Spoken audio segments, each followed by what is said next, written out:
Welcome to another episode of Classyfied, where we talk about all things classified without having to be overburdened by searching for the truth. Tonight, we are going to discuss Donald Trump's attempts to compare himself to past presidents and his false claims that the Presidential Records Act protects him. I'm Brenda Bias with Elite Media. Today, we're going to try something new. I have a fellow journalist here. At least that's what she claims. Her name is Phyllis Phax. Her news organization has offered me $1 million to debate her. Welcome, Phyllis. Thank you so much for the opportunity. Well, let's get right to it.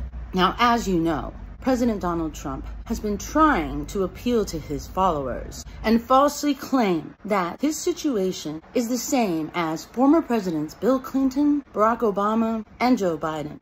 Phyllis. Now, what I wanted to say about former President Trump is that we all know that in this country, you're innocent until proven guilty. So the indictment may portray his discussion with colleagues or associates as sinister, but that's for the court to decide. Is it? President Trump has pleaded not guilty. In my personal opinion, we should wait and see rather than publishing articles saying that Trump is falsely comparing his situation to former presidents. Because, again, that is for the court to decide. In most cases, an indictment does not mean that the person is guilty. Well, but in President Trump's case, it is so clear that he flagrantly violated the law. And then, when the Department of Justice tried to retrieve the sensitive records, he refused to hand them over, which is why there had to be a raid. He's saying the Presidential Records Act protects him.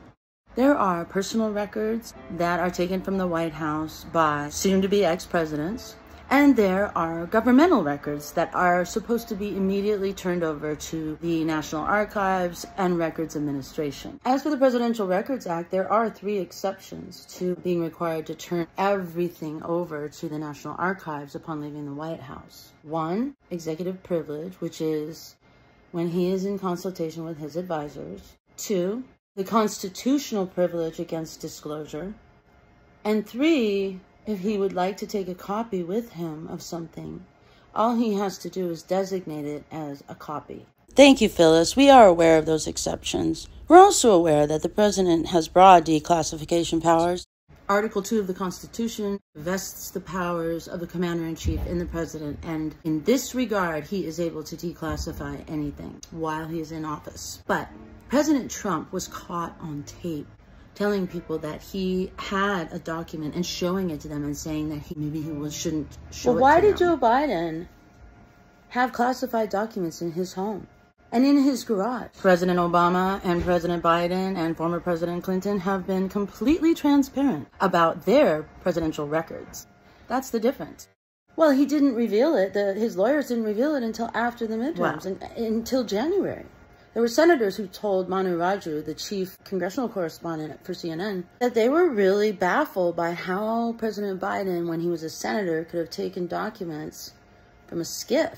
Now, as you know, the SCIF is a secure compartmentalized information facility where members of Congress can review classified documents securely. Manu Raju tweeted in January of this year that many senators were really puzzled as to how President Biden could have taken some of those documents. But that is what Manu Raju reported. So, well, I'm just telling you, it's highly out of the ordinary for a senator to take documents, but it was only Republicans. Actually, Brenda, it was bipartisan. Senator Dick Durbin, in particular, the number 2 Democrat, expressed confusion as to how then Senator Biden would have been able to take any classified out of the government complex. What? Durbin? Fine, okay. Well, maybe if they became president, then they would understand. Yeah, I know. Senators don't have to abide by the Presidential Records Act.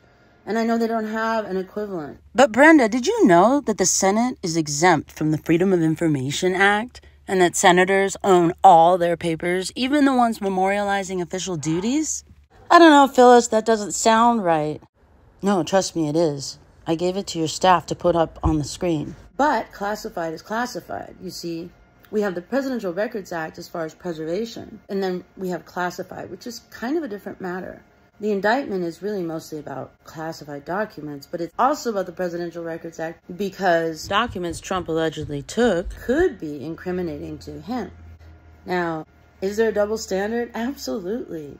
This is a perfect example. Remember in January when the news broke that there were classified documents found in November in Joe Biden's office at the Penn Biden Center in Washington, D.C.? Now, we didn't hear about it until January, but also in November, the National Archives discovered that Biden's personal attorneys had transported 9 boxes of documents from the think tank in D.C. to the Boston law office of M. Patrick Moore, who had served in the Obama White House as well as the Biden campaign in 2020 and had been counsel to 2 Massachusetts governors, Deval Patrick and Charlie Baker. Wow, Phyllis, he looks a lot like Pete Buttigieg. Is he LGBTQAI+? I haven't checked on that, Brenda. We don't have a lifestyle section at Back to Facts. What are you talking about, Phyllis?